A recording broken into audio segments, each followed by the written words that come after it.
정성훈 위임 목사님의 영적 부모의 역할이란 제목의 말씀. 데살로니가전서 2장 7절에서 12절 말씀. 7절. 우리는 그리스도의 사도로서 마땅히 권위를 주장할 수 있으나 도리어 너희 가운데서 유순한 자가 되어 유모가 자기 자녀를 기름과 같이 하였으니. 8절. 우리가 이같이 너희를 사모하여 하나님의 복음뿐 아니라 우리의 목숨까지도 너희에게 주기를 기뻐하는 너희가 우리의 사랑하는 자 됨이라. 9절. 형제들아, 우리의 수고와 애쓴 것을 너희가 기억하리니 너희 아무에게도 폐를 끼치지 아니하려고 밤낮으로 일하면서 너희에게 하나님의 복음을 전하였노라. 10절.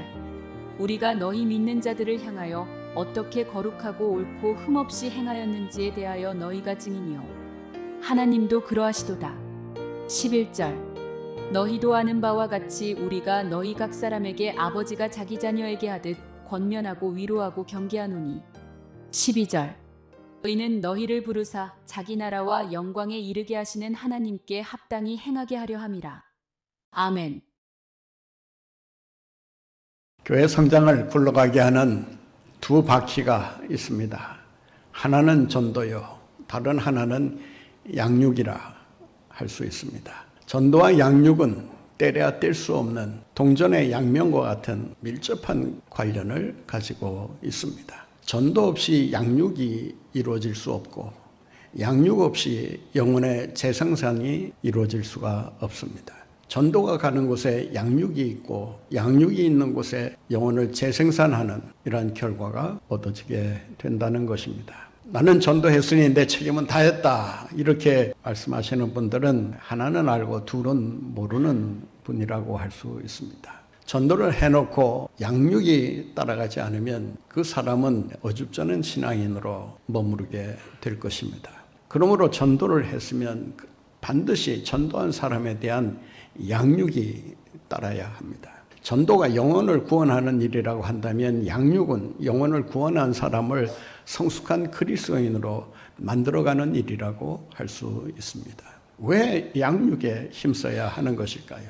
혼자서는 그리스도인이 될 수 없기 때문입니다. 신생아는 어머니가 되었든 가족이 되었든 누구의 도움 없이는 혼자서는 결코 생존할 수가 없습니다. 신생아가 어머니 뱃속에서 나오자마자 혼자서 밥 먹고 대소변 가리고 옷 갈아입고 이러는 아이 보셨습니까? 신생아는 반드시 누구의 도움을 통해서 성장하게 되어 있습니다. 사도행전 9장에 보면 다메섹 도상에서 부활하신 예수를 만난 바울이 신실한 예수님의 제자 아나니아를 만나는 사건이 기록되어 있습니다. 아나니아라고 하는 제자를 만났기에 바울이 그의 인도를 받아 다메섹 교회 공동체 안으로 들어올 수가 있었고 다메섹 교인들과 서로 교분을 나누는 그런 자리에 서게 됩니다. 아나니아가 아니라 바울에 대해서 적개심을 가지고 뭔가 괘씸한 생각을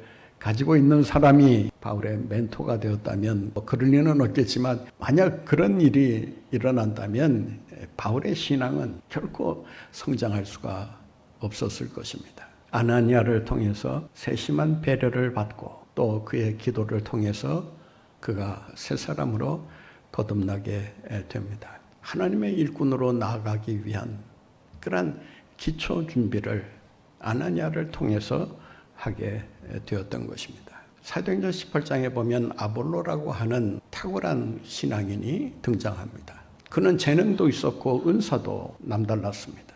그런데 딱 하나, 그리스도의 도를 제대로 알지 못하고 있었던 것입니다.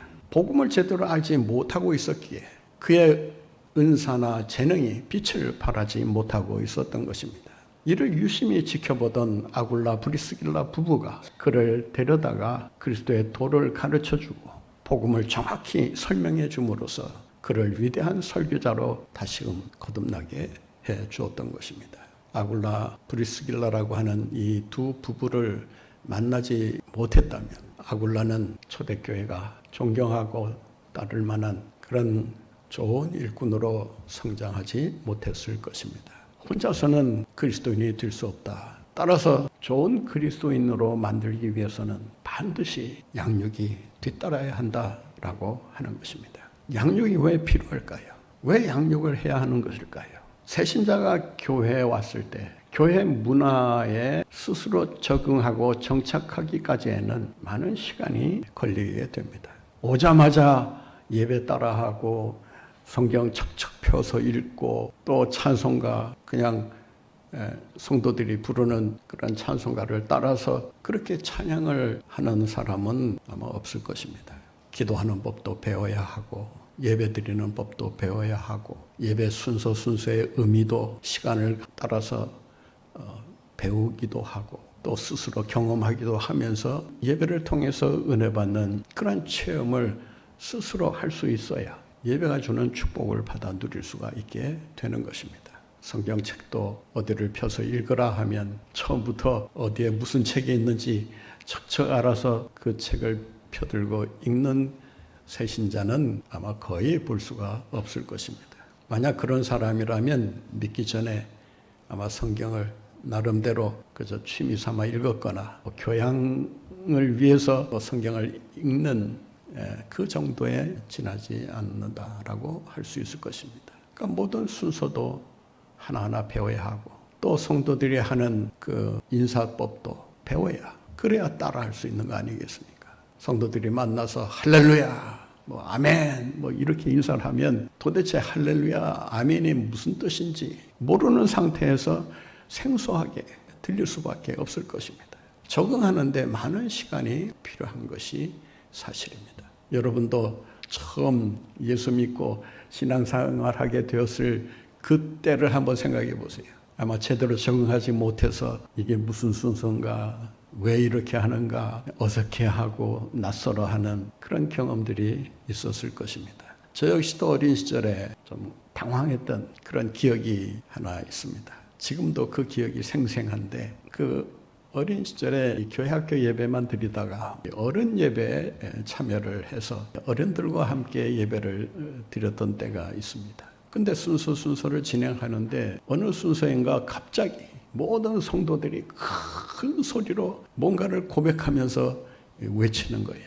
너무나 갑자기 큰 소리가 터져 나오는지라 이게 무슨 소리인가 긴장도 되면서 당혹감이 생기더라고요. 지금 생각하면 아무것도 아닌데 사도신경을 고백하는 그 순서였기 때문에 그냥 성도들이 그 한 목소리로 고백을 한 것인데 어린 저에게 있어서는 큰 충격으로 다가왔다고 하는 것입니다. 이처럼 교회 문화에 적응한다는 것이 그렇게 쉬운 일이 아닙니다. 나무를 한 장소에서 다른 장소로 이식한다 하더라도 그 옮긴 장소에서 뿌리를 내리고 거기에서 흔들리지 않고 그 나무가 성장하기 위해서는 무려 3년이라는 시간이 필요하다고 합니다. 3년이 지나야 그래서 나무가 살아있으면 나무가 잘 성장하면 이제 됐구나 마음을 놓을 수가 있다는 것입니다. 새신자들도 역시 마찬가지입니다. 와서 3년 동안은 교회 문화에 정착하기 위해서 또 적응하기 위해서 3년이라는 그러한 시간을 보내야 한다는 것입니다. 물론 적응이 빠른 사람이야 1년 안에라도 몇 달 안에라도 쉽게 적응하고 따라갈 수 있겠습니다만은 그렇지 않은 경우에 적응하는 시간이 필요하다는 것입니다. 그래서 양육이 필요하다는 것입니다. 왜 양육이 필요할까요? 그것은 양육이란 이 세상에서는 찾아볼 수 없는 위대한 투자이기 때문에 그렇습니다. 한 사람이 변화되면 그 한 사람으로 인해서 그 공동체가 변화되고 세상이 변할 수가 있습니다. 한 사람을 변화시킬 수 있는 길은 양육이라고 하는 길이 유일하다는 것을 우리가 잊지 말아야 합니다. 락히드 항공사 사장을 지냈던 그로스라고 하는 분이 이런 말을 했습니다. 제품을 만드는 일과 회사를 세우는 일은 다르다. 회사는 곧 사람이다. 회사에서 무엇을 만들어내든 그 만들어내는 제품보다 더 귀한 것은 사람이다. 우리는 비행기나 자동차나 냉장고나 라디오를 TV를 만들어내는 것이 아니다. 회사는 사람을 만들어내는 곳이다. 사람을 만들어내면 그 만들어진 사람이 제품을 만드는 것이다. 아주 단순한 논리입니다만은 여기서 우리가 배워야 될 점이 하나 있습니다. 사람을 키우는 일이 제품을 만드는 일보다 훨씬 중요하다라고 하는 것입니다. 제품을 만드는 사람이 시시하면 그 만들어내는 제품 역시도 결코 좋을 리가 없을 것입니다.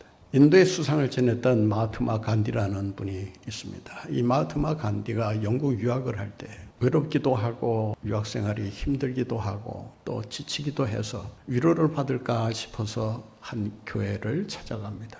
그런데 교회 문을 들어서려고 하자 안내하는 분이 그를 밀쳐내면서 유색인종이 백인교회에 들어와서 예배드릴 수 없다. 거기서 쫓겨나면서 그가 이런 마음을 품게 되었다고 합니다. 예수의 말씀은 좋지만 크리스찬은 싫어한다. 만약에 영국교회가 이 간디라고 하는 유학생을 잘 받아들여서 양육에 성공했다면 이 마하트마 간디가 나중에 인도 수상이 되었을 때 인도가 기독교 나라가 될 수도 있지 않았을까. 한 사람의 변화가 세상을 변화시킨다는 이런 차원에서 본다면 한 사람을 양육하는 일이 얼마나 귀한가를 우리가 다시 한번 깨달을 수 있다고 할 수 있습니다. 그렇다면 우리가 어떻게 해야 양육에 성공할 수 있을까요? 오늘 본문 말씀에 보면 양육에 성공하기 위해서는 두 가지 역할이 필요하다라고 말합니다. 하나는 어미의 역할이요, 또 하나는 아비의 역할입니다. 어미의 역할만 있어서도 안 되고 아비의 역할만 있어서도 안 된다는 것입니다. 어미의 역할과 아비의 역할이 균형을 이루어 좋은 양육이 이루어질 때 그 양육을 통해서 훌륭한 인물이 배출될 수 있다는 것입니다. 오늘 본 말씀 7절에 보면 이런 말씀이 있습니다. 우리는 그리스도의 사도로서 마땅히 권위를 주장할 수 있으나 도리어 너희 가운데서 유순한 자가 되어 유모가 자기 자녀를 기름같이 하였으니, 여기서 유모가 자기 자녀를 기름같이 했다라고 하는 이 유모라고 하는 단어는 어머니를 대신해서 아이를 기르는 어떤 여성을 가리키는 말이 아닙니다. 원문대로 번역하면 젖먹이를 기르는 어머니라는 뜻입니다. 어머니가 자기 자식을 기름같이 했다라고 말합니다. 바울은 교인들을 대할 때, 또 새신자들을 양육할 때 어머니의 심정으로, 어머니의 사랑으로 그들을 양육했다는 것입니다. 두 번째는 아버지의 역할입니다. 본문에서 11절을 보겠습니다. 너희도 아는 바와 같이 우리가 너희 각 사람에게 아버지가 자기 자녀에게 하듯 권면하고 위로하고 경계하노니, 아버지가 자기 자식을 권면하고 위로하고 경계하듯이 그렇게 양육하기에 힘썼다라고 말합니다. 어미의 역할과 아버지의 역할. 어미의 역할은 무엇입니까? 어미의 역할은 희생적인 사랑을 통해서 아이를 양육하는 것입니다. 어떤 사랑일까요? 본문에서 8절을 보시기 바랍니다. 우리가 이같이 너희를 사모하여 하나님의 복음뿐 아니라 우리의 목숨까지도 너희에게 주기를 기뻐함은 너희가 우리의 사랑하는 자 됨이라. 여기서 사랑하는 자라는 헬라어 원어를 보게 되면 아가페타이라고 되어 있습니다. 다른 사랑이 아니라 하나님이 인간을 사랑하시는 그 무조건적이면서도 희생적인 사랑을 교인들에게 베풀었다라고 하는 것입니다. 양육의 대가가 되기 위해서는 무엇보다도 사랑의 대가가 되어야 합니다. 양육에 성공할 수 있는 비결은 무엇이냐? 얼마나 새신자에게 그리스도의 사랑을 나눠줄 수 있느냐라고 하는 것입니다. 얼마나 사랑할 수 있는가를 보면 양육에 성공할 수 있다, 그렇지 않을 수 있다는 것을 우리가 알게 됩니다. 바울은 예수 그리스도께서 우리를 사랑하시기 위해서 십자가의 목숨까지 내어주신 그 사랑을 본받아 사랑하기에 힘썼다라고 하는 것입니다. 양육이란 기술을 전수하는 거 아닙니다. 지식을 가르치는 거 아닙니다. 한마디로 말해서 양육이란 사랑을 주는 것이라고 할 수 있습니다. 사랑을 주는 것이 양육의 전부라고 해도 과언은 아닐 것입니다. 어미의 역할을 우리가 떠올려 본다면 사랑을 빼놓고 과연 무엇을 먼저 얘기할 수 있겠는가? 위대한 양육가가 되기 위해서는 위대한 사랑의 사람이 먼저 되어야 한다라고 하는 것입니다. 예수 그리스도의 사랑을 통해서 좋은 양육자가 되어 위대한 인물들을 길러내시는 여러분들의 모든 삶이 되시기를 간절히 바랍니다. 어머니의 역할은 두 번째는 영양을 공급하는 일입니다. 어머니가 자식의 생명을 보살피기 위해서 가장 많이 하는 일 중에 하나가 영양을 공급하는 일 아닙니까? 어머니는 먼저 자기가 음식을 먹습니다. 먹은 음식을 저주로 만들어서 아이에게 필요한 양분을 공급하게 됩니다. 무슨 말이냐 하면 어머니가 먹는 음식이 매우 중요하다는 것입니다. 조금이라도 상하거나 부패한 것을 먹게 되면 그것이 곧바로 아이에게 영향을 미치게 됩니다. 배탈이 나거나 병이 생기거나 어머니가 무엇을 먹느냐 그 먹는 것이 아이에게 그대로 영양으로 간다는 것입니다. 따라서 좋은 양육자는 어머니가 최상의 영양분을 아이에게 공급하기 위해서 최상의 음식을 먹는 것처럼 그런 자세로 말씀을 먹어야 한다는 것입니다. 새로운 사람들은 하나님의 말씀을 들어도 그 말씀이 무슨 뜻인지 제대로 이해하지를 못합니다. 처음부터 하나님의 말씀의 은혜를 받고 그 말씀이 무슨 뜻인지 어떤 의미를 갖고 있는지를 정확히 아는 사람은 그렇게 많지 않습니다. 왜냐하면 그 말씀이 자기에게 들려오지만 그 말씀을 제대로 소화를 시키지 못하기 때문입니다. 따라서 어미는 아이가 잘 소화시킬 수 있는 그런 젖을 만들어서 먹이게 되는 것입니다. 어머니의 책임은 영양을 공급하는 일입니다. 여러분이 양육하는 새신자들이 잘 성장해 나갈 수 있도록 훌륭한 그리스도인으로 자라갈 수 있도록 끊임없이 좋은 양식을 먹이는 일에 힘써야 합니다. 세 번째는 보살피는 일입니다. 오늘 본문 말씀에 보면 바울은 성도를 보살피는 일에 있어서 수고와 애쓰는 일을 마다하지 않았다라고 말합니다. 어떤 노력도 마다하지 않고 오로지 새신자를 보살피는 일에 최선을 다했다고 말합니다.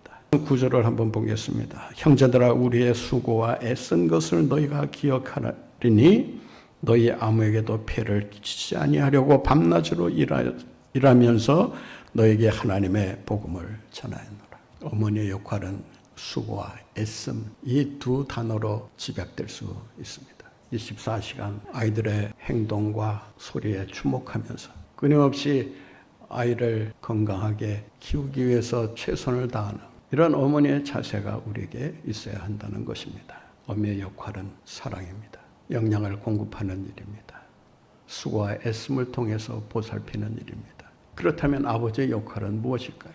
오늘 본 말씀 11절을 다시 보겠습니다. 너희도 아는 바와 같이 우리가 너희 각 사람에게 아버지가 자기 자녀에게 하듯 권면하고 위로하고 경계하노니 권면하고 위로한다는 것입니다. 이 권면한다는 영어 번역을 보게 되면 encouraging이라 힘을 북돋아 준다, 격려한다 그런 의미를 가지고 있습니다.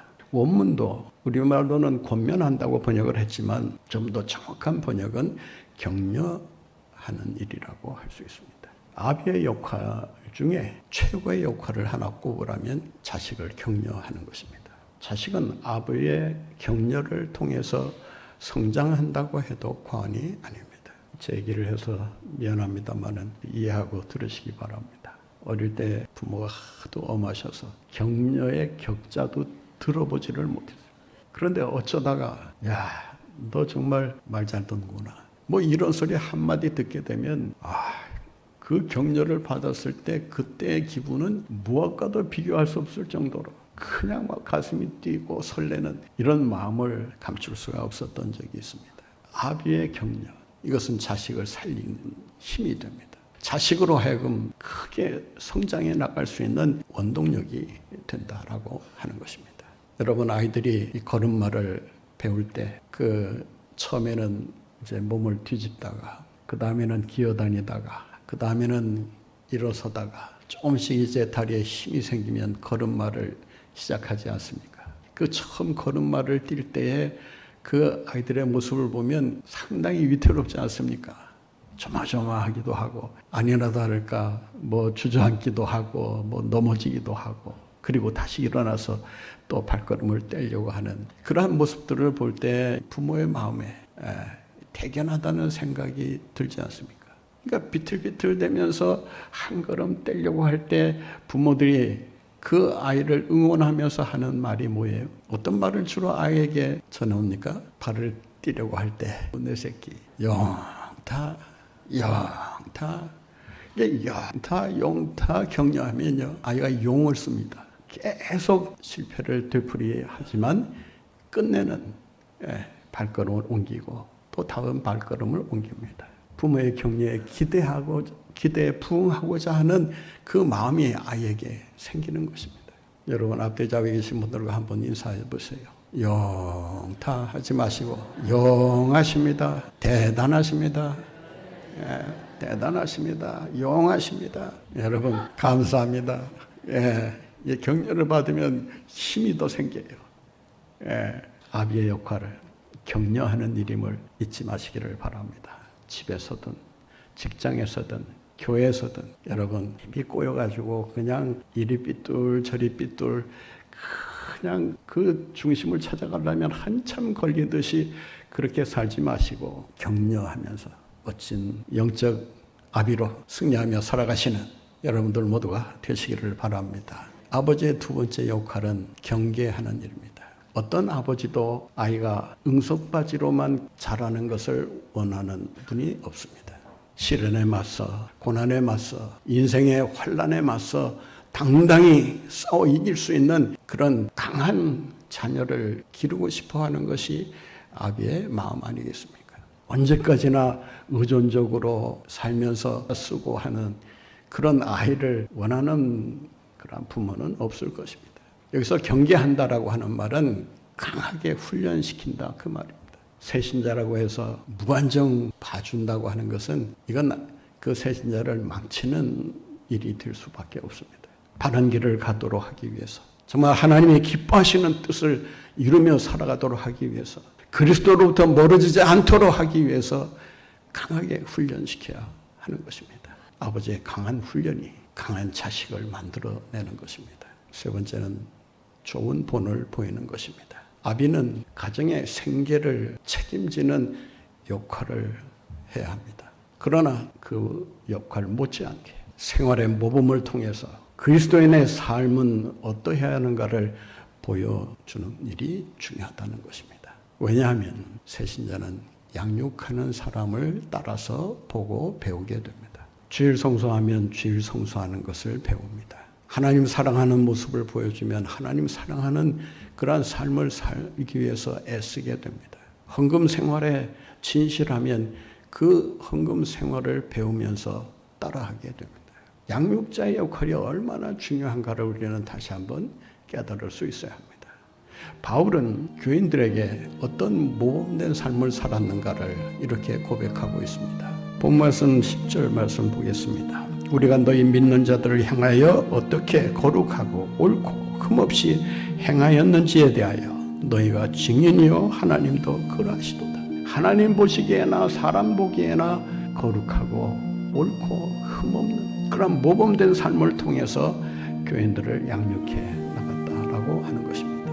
사랑하는 성도 여러분, 양육에 있어서 엄미의 역할과 아비의 역할, 이 역할이 균형을 이루어야 합니다. 위대한 인물 뒤에는 위대한 그리스도인이 있다라는 말이 있습니다. 우리 한번 따라해 보실까요? 위대한 인물 뒤에는 위대한 그리스도인이 있다. 여러분 한 사람 한 사람 위대한 인물을 키워내는 위대한 그리스도인들이 되셔서 여러분들을 통해 위대한 인물들이 배출되고 그로 인해서 세상을 변화시키며 하나님께 영광을 돌리는 이러한 축복이 함께 하시기를 간절히 바랍니다.